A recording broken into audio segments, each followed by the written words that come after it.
95 plus score करना चाहते हैं क्लास 12 पॉलिटिकल साइंस बोर्ड्स में, तो आगे के कुछ मिनट आपके लिए बहुत यूज़फुल होने वाले हैं. So see the full video.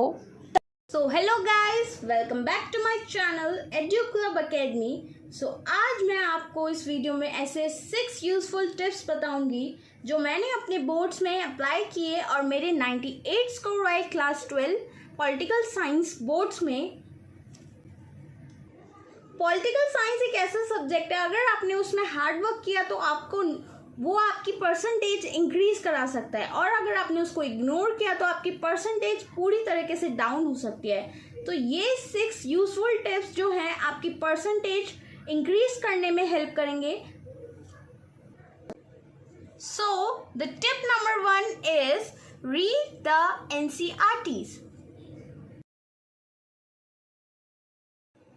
So guys, NCERT को हमें कैसे रीड करना चाहिए, NCERT हमारे लिए क्यों इम्पोर्टेंट है? Because all the questions of 1 marks 2 marks 3 marks 6 marks जितने भी क्वेश्चंस आते हैं they are all from the NCERTs. और हमें NCERTs कैसे पढ़ना है मैं उसका आपको एक तरीका बताती हूँ.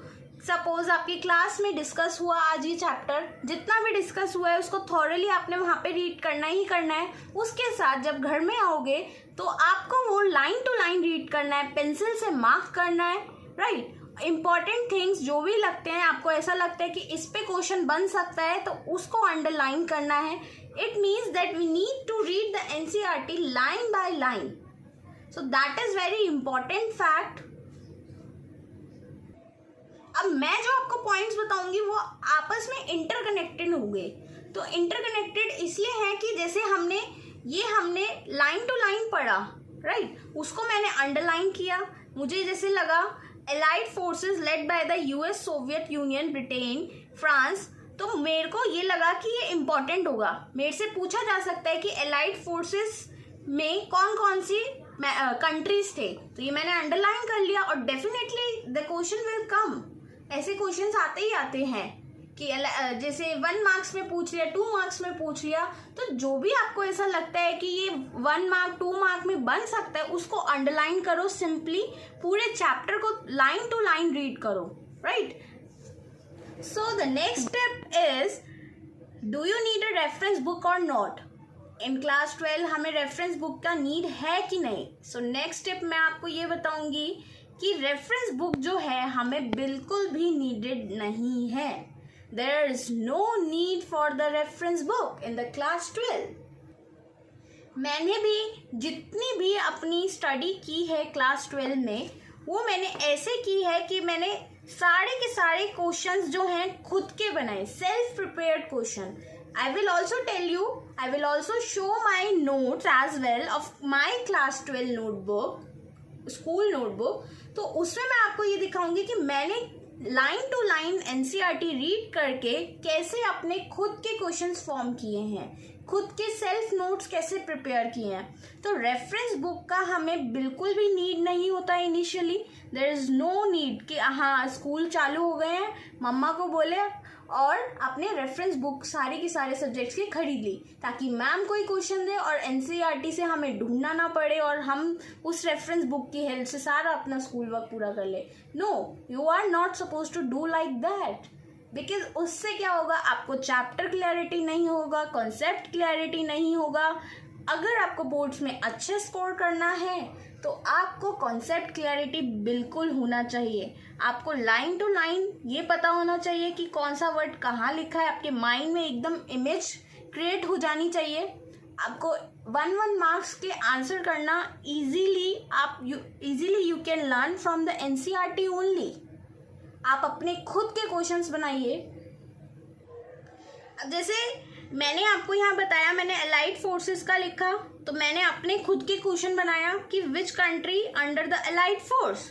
तो मैंने एक लिस्ट बना ली है कि अलाइड फोर्सेस में ये कंट्रीज थे. अब जैसे कि मैं फिलिंग द ब्लैंक्स के फॉर्म में बना सकती हूँ ताकि मुझे लर्न करने में आसानी हो. जैसे कि the second world war and in dash, तो कौन से ईयर में एंड हुआ. तो मैंने लाइन टू लाइन NCERT को पढ़ा और अपने फिलिंग द ब्लैंक्स, अपने क्वेश्चंस, अपने नोट्स सेल्फ प्रिपेयर्ड. सो आपको भी मैं यही सजेस्ट करूंगी कि अगर आपको अच्छा स्कोर करना है तो अपने नोट्स खुद बनाइए, अपने filling the blanks, prepare your own question. It is not that much difficult, बिल्कुल भी डिफ़िकल्ट नहीं है। अगर पर डे आप 2 पेजेस 3 पेजेस भी पढ़ रहे हो तो आपका 2 to 3 डेज में चैप्टर बिल्कुल कंप्लीट हो जाएगा। अगर आप सिंसियरली बुक को थॉरली रीड कर रहे हो तो आपको बिल्कुल भी टाइम नहीं लगेगा चैप्टर फिनिश करने में, और चैप्टर के साथ साथ आपके notes as well as fill ups और क्वेश्चन एंड आंसर भी प्रिपेयर हो जाएंगे। So that's why I would not recommend any refresher book like MBD together with full marks. तो जैसा कि आप देख सकते हैं मैंने अपने नोट्स खुद ही प्रिपेयर करे थे सारे के सारे। मैंने अपने क्वेश्चन एंड आंसर खुद फॉर्म किए, या जो मैम बताती थी जो इम्पोर्टेंट लगता था तो मैम के नोट डाउन कर लेते थे जस्ट क्वेश्चन, और आंसर मैं क्या करती थी खुद ही बुक से ढूंढती थी, और अगर वो मुझे डिफ़िकल्ट लगते थे तो मैं उनको अपनी लैंग्वेज में क्रिएट करती थी। अब जैसे हम इनको सिंपली 4 पॉइंट्स में, जैसे कि हमने माइंड में बिठा लिया कि 3 मार्क्स में आ सकते हैं, तो मैं 1 पॉइंट एक्स्ट्रा लिख के चलूँगी कि हाँ 4 पॉइंट मतलब 4 पॉइंट होने चाहिए। अगर मैं 4 में लर्न करूँगी तो 3 तो याद रहेंगे एटलीस्ट, तो 3 मार्क्स का क्वेश्चन मैं इजीली अटेम्प्ट कर पाऊँगी। या 4 मार्क्स का आता है तो 1 पॉइंट एक्स्ट्रा लेके चलो, और जितना बुक में गिवन है सिर्फ उतना पढ़ो, कुछ भी एक्स्ट्रा पढ़ने की नीड नहीं है, राइट। ये देखो, as you can see I have prepared my own short notes. Prepare your own questions only, do not go to any refresher book। अगर आप अपने खुद से नोट्स प्रिपेयर करोगे तो उसमें पढ़ने का इंटरेस्ट अलग होगा। So my next step will be teach yourself. It means कि अपने टीचर खुद बनो, किसी पे डिपेंड मत रहो कि कोई आके आपसे सुनेगा, कि ट्यूशन टीचर आपका टेस्ट लेंगे। ट्यूशन लगवा रखी है तो भी गुड है, नहीं लगवा रखी तो भी गुड है। तो डू नॉट वरी कि हमें ट्यूशन लगवानी चाहिए कि नहीं, क्लास 12th है, बोर्ड्स हैं, कुछ भी ज़रूरत नहीं है। आप अपने टीचर खुद बनो। अपने टीचर कैसे बनोगे आई विल टेल यू। जैसे आपने ये लर्न कर लिया तो एक छोटा सा टेस्ट प्रिपेयर करो अपना। छोटा सा टेस्ट प्रिपेयर करके उसमें 1 पेज आपने लर्न कर लिया सपोज, उससे 1 पेज में से जितने भी क्वेश्चन बनते हैं वो क्वेश्चंस अपने खुद प्रिपेयर करें, अपनी एक सेपरेट रजिस्टर्ड नोटबुक बना के, ठीक है। और टेक योर ओन टेस्ट, अपना टेस्ट खुद लो। Then you will be knowing that कि आप किस पोजीशन पे हो, कि आप कितने प्रिपेयर्ड हो। अगर आप रेगुलरली ये एक्टिविटीज़ करोगे so I can bet you, I can promise you that no one can stop you to achieve the good score in political science. Suppose ये नाटो पे क्वेश्चन है कि नाटो के 4 पॉइंट्स हैं, आपने लर्न कर लिया अच्छे से। अब आप इसमें रहोगे कि आपसे आके कोई सुने, आपसे आके कोई टेस्ट ले, नो, आपको उस चीज़ का वेट नहीं करना है। आपके पास इतना टाइम नहीं है, आपको बोर्ड्स के लिए प्री बोर्ड्स के लिए प्रिपेयर करना है अच्छे से। तो आप क्या करोगे, खुद लर्न किया, खुद को सुनाया।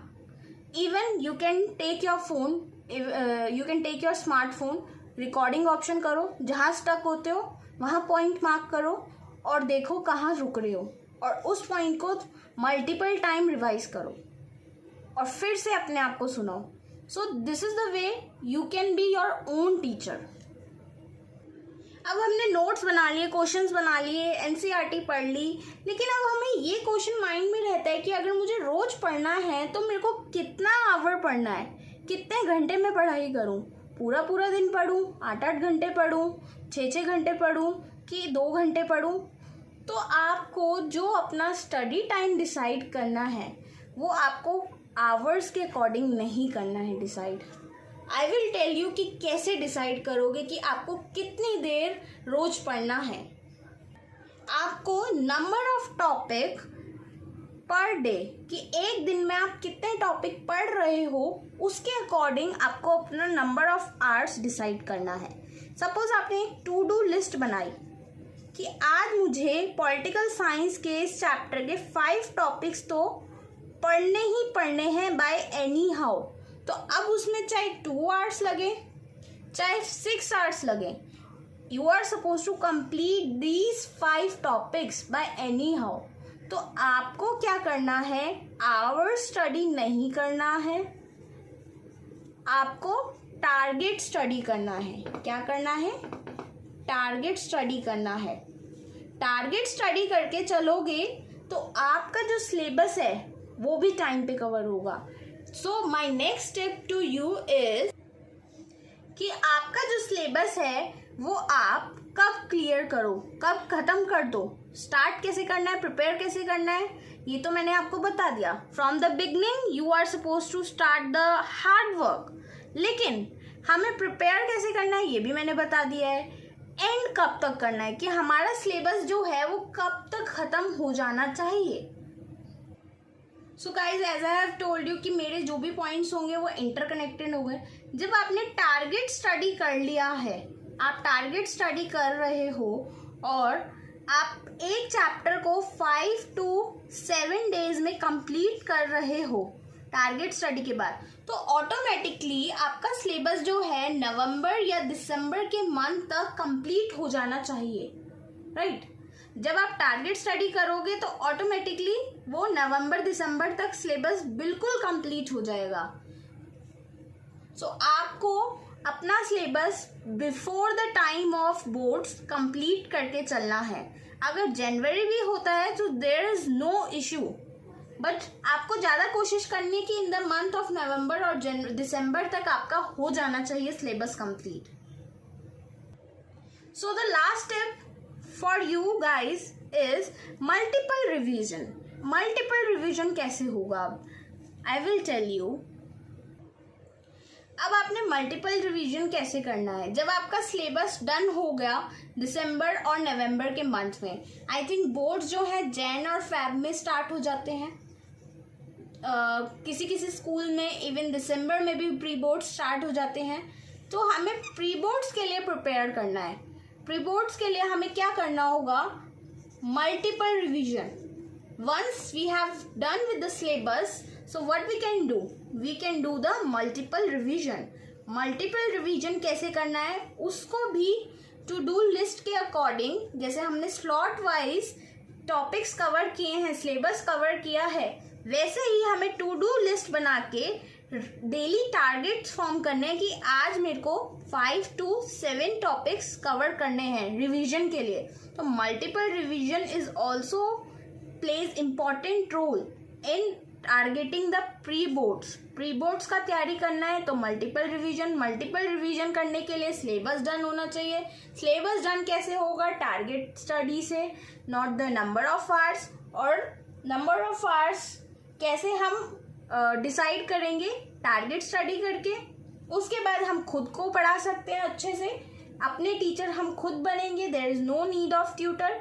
और अगर नीड भी है तो पहले खुद से सेल्फ स्टडी करो, फिर ट्यूटर के ऊपर डिपेंड रहो। उसके बाद रेफरेंस बुक की कोई नीड नहीं है, अपनी रेफरेंस बुक, अपना नोट्स पोर्टफोलियो खुद बनाओ। उसके बाद एनसीईआरटी को थॉरोली रीड करो। So that's all of my the 6 steps complete होते हैं। I hope it will help you guys.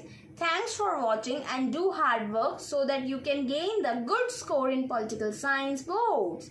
Thanks all. Bye. Take care. Watching.